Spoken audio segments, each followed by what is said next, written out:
We are in the middle of a fourth industrial revolution. I mean that traditionally the work has been done by humans, is more and more done by machines, robots, artificial intelligence. And basically any predictable job, and I don't mean if the job is easy, difficult, if it is high ranked or low ranked, but if it is predictable, it is going to be replaced by machines. And it's already here. Right now we have some 1 billion people looking for education, I mean skills-based short courses to keep the job or to just find a new job. And in fact, the worst scenarios are telling us that there will be some 5 billion people out of the jobs they have nowadays in next 30 years. I don't mean that there will necessarily be 5 million unemployed people. There will be new jobs, but how we find them, that's the question. But finally,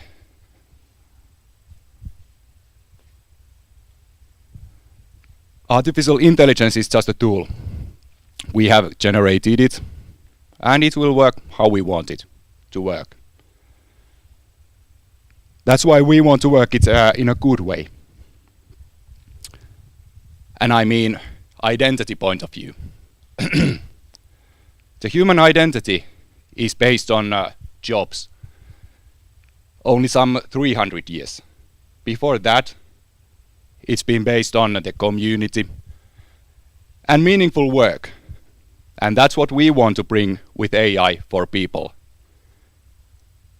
We want to bring people an opportunity to find out new post-industrial meaningful jobs that are not full-time permanent jobs like the jobs nowadays, but they are meaningful and they, well, serve community. And how we do it? Let's start from the very beginning. Let's start from learning. How many of you are from engineering background? Okay, couple. How many of you are from learning sciences? I mean humanistic sciences, education or something like that? Only 3. Good. This is a class course, 3 minutes, how human learn. Of course, for those who knows how human learn, this is an introduction how machines could learn. One example.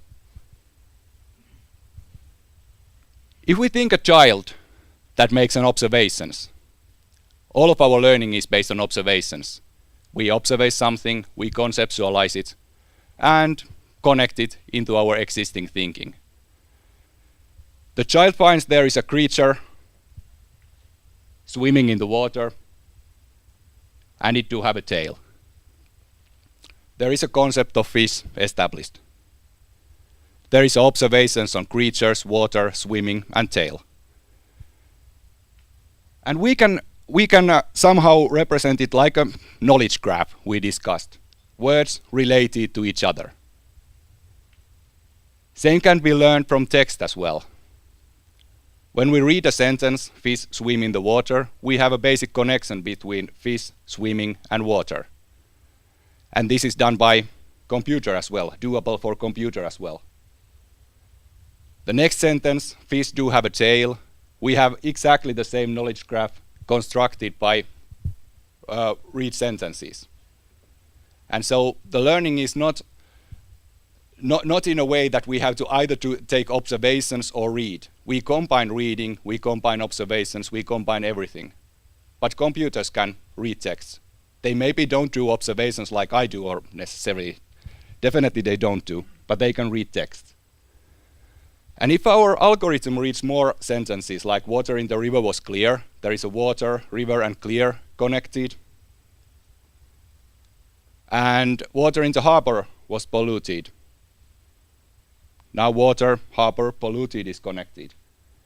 We have a bit more detailed knowledge graph on water, fish, and its neighborhood. We call this context. Now when either people or the AI gets a question why there are dead fish in the harbor, based on our previous knowledge, or in case of AI, what it has learned, we can do reasoning. We don't know what is dead, but we can definitely find out the fish and harbor are connected through polluted water. So the most probable answer is maybe because the water is polluted. Of course, my example was very simple.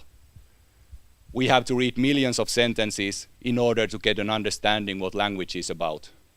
And in my example, there were no layer. For example, what happens if something is no? We didn't have a humor layer, which is extremely difficult for AI to understand when something is really something, or is it just satire or something like that. But anyway, the networks are huge. It's very difficult to compute an old-fashioned way. But for computer, well, it's doable. For example, this is a sort of compression on my couple of latest papers, topics related to learning sciences, AI, technology in general. But this is, we call it content mapping. We read text, we try to mimic the way how human learns, and we build knowledge graphs on any text, no matter if it is in Finnish, English, or Chinese. Well, in fact, Chinese, there is some cultural dependencies, but I don't have time to tell about these more.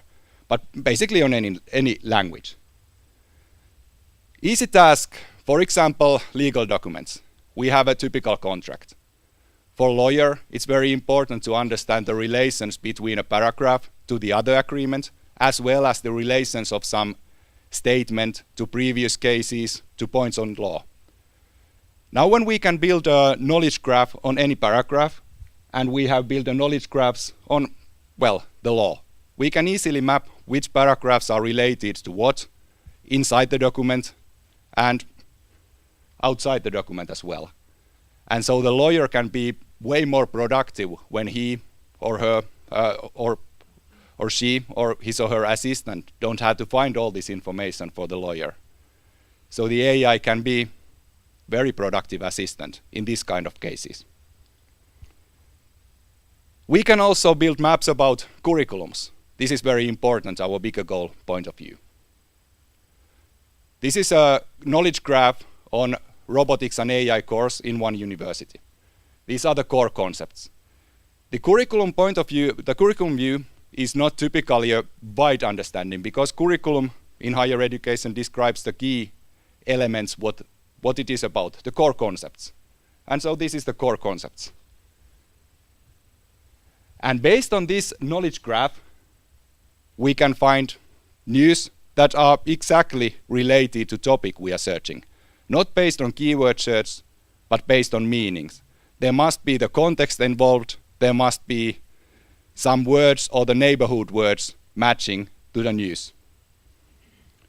And so the first step is we can help the teachers or help the workers to find the relevant information for their information needs. Then the second step is career coaching. First of all, we all have some of our skills already mapped in the internet. Not necessarily all of us, but many of us. We have resumes, we have LinkedIn data, we have our blog posts, we have our papers, who write the papers. So we can map our skills and competencies in very detailed, in exactly the same way. We can build a map what we know and what we might know. The requirements from the companies or requirements from the jobs are typically described either in project documentation, or when somebody is recruiting people, there is a list of skills that is needed. So basically we have a view on individual skills and the required skills. And when putting, now happens something unexpected. It crashed.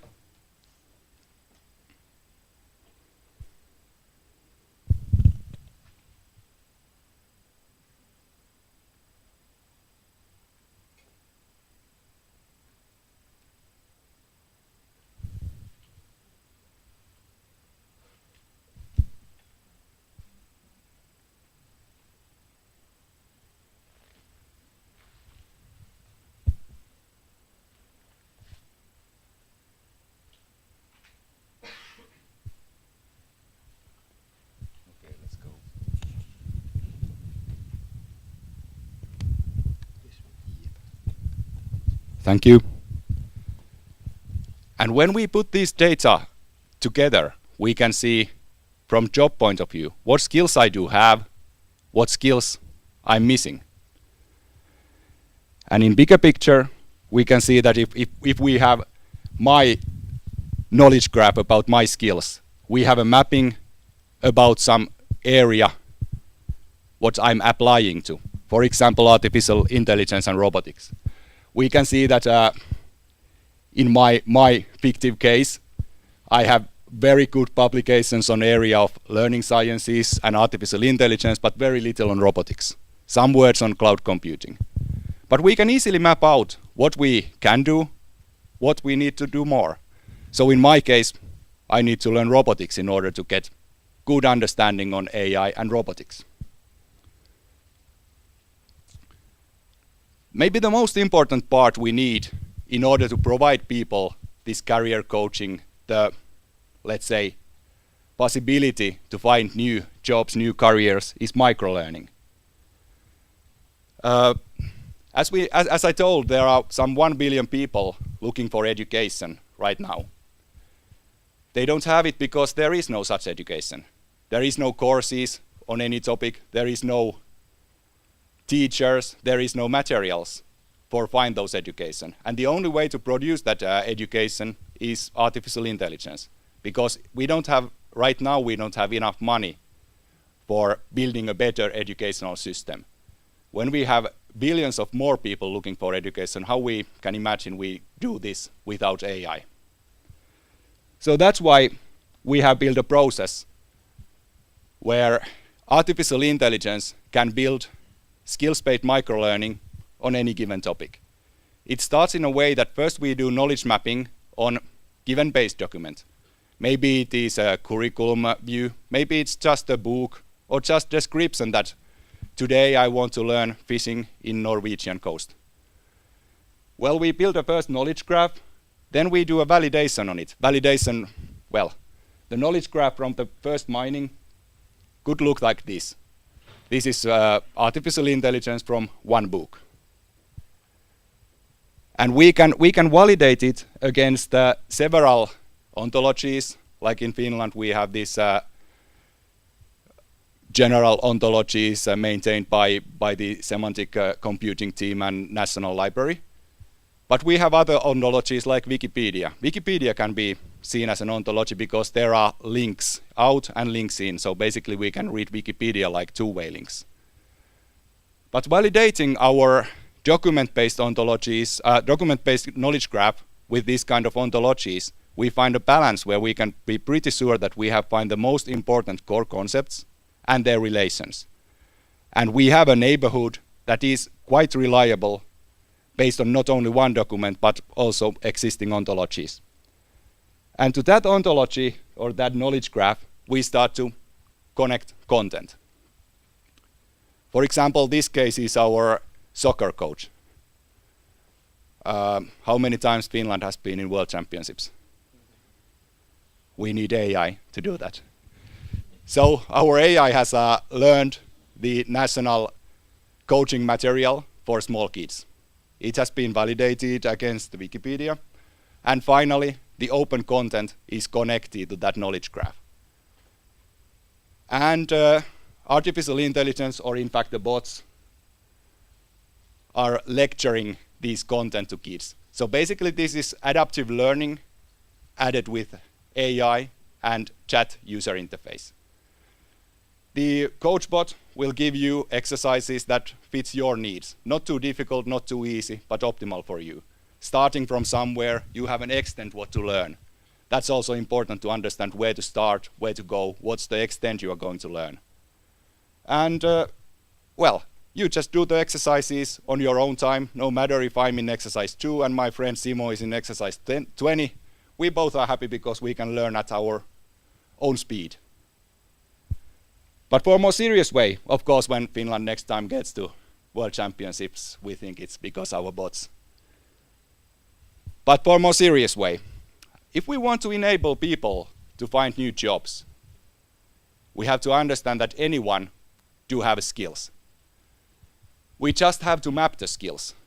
For example, if we take a home care or is a care person career, you can come to that from many points of view because, well, you just have to understand something about taking care of people, understanding basics of health, medicine, hygiene, how to interact with people.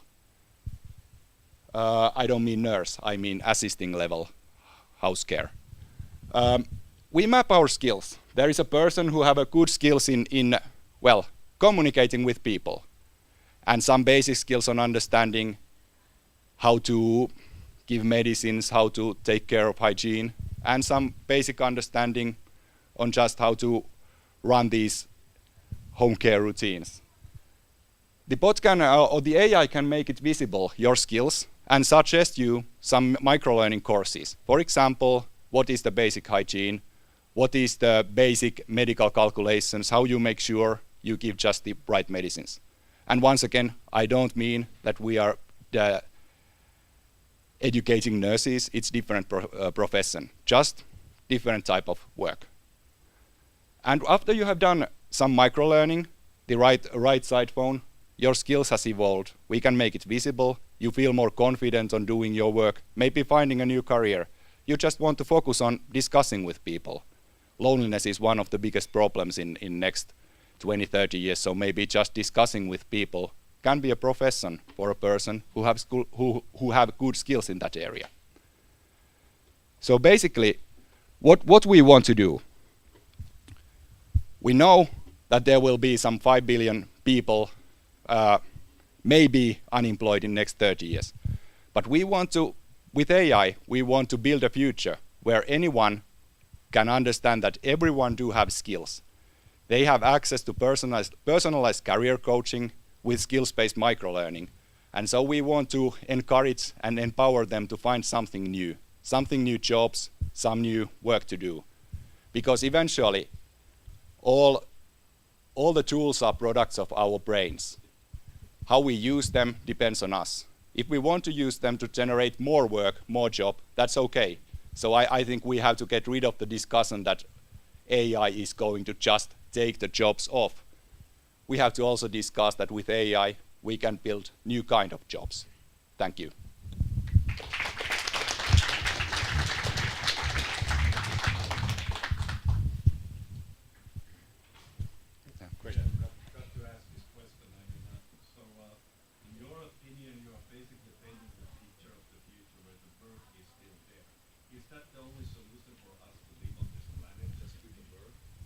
Okay, the question, the question was that we are painting a picture where people have to work, the work is there, and we have to generate new work.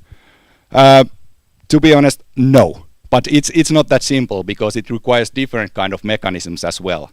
With our current setting, it's not possible. We have to find new work. From a people identity point of view, people have to find a meaningful living. So we just can't take everything off and say that, okay, watch TV and drink beer. So the identity has to change as well. In that point of view, I feel that the safest way is to say that there is a post-industrial life as well. And what happens in 20 years, I don't know the future, but this is the starting point.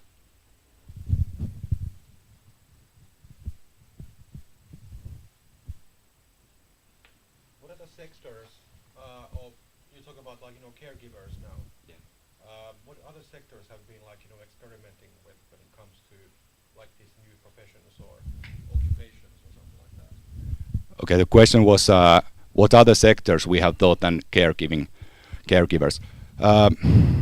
To be honest, we have just thought a couple of sectors because typically the other sectors that we might think could be, for example, in creative industry. Games industry has been based on freelancers and very gig-based jobs for, well, how long the game industry has been there, so all the time. But I think when people are empowered to find something new, they will find it. We don't have to tell the people what you need. People will find it themselves when they just understand that I have a lot of skills. I have a lot of opportunities to do something more than just what I'm doing right now. But I need, well, education, direction, maybe some support. And in that sense, we we think that people will find it themselves. Are you enabling communal learning? Can these patterns be combined as a project with someone else? Yeah, the question was, are we enabling communal community learning, social learning maybe as well? Yes, we have done experiments where we have tried to support peer learning or co-learning in a way that if we know that I have some certain skills and I'm lacking one specific skill, but my friend who have pretty much the same understanding what I have to have that skill, how we can help people to find co-learners or peer learners. In that sense, yes. In other way, do we have tools that support group learning? No, not at this point. But we can help people to get connected.